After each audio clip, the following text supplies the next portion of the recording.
ಮಾತಿನ ಜೊತೆಯಲ್ಲೇ ಗಂಧವಿರೋ ಕನ್ನಡ ಕಸ್ತೂರಿ ಎಲ್ಲೂ ಇಲ್ಲ.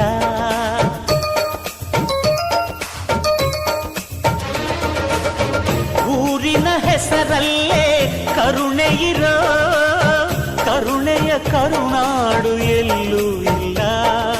ನೀರು ಕೇಳಿದರೆ ಪಾನಕ ನೀಡುತ್ತಾರೆ ಇಲ್ಲಿ, ಸತ್ಯ ಕೇಳುವುದೇ ಕಾಯಕ ಎನ್ನುತ್ತಾರೆ ಇಲ್ಲಿ. ರುಕ್ಕಮ್ಮ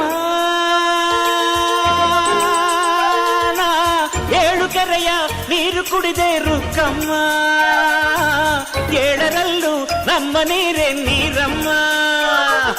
ಹೇ ರುಕ್ಕಮ್ಮ, ಹೇ ಹೇ ರುಕ್ಕಮ್ಮ, ಹೇ ರುಕ್ಕಮ್ಮ ನಮ್ಮ ಬೂರಮ್ಮ. ಹೇ ರುಕ್ಕಮ್ಮ ನಮ್ಮ ಮಾತೆ.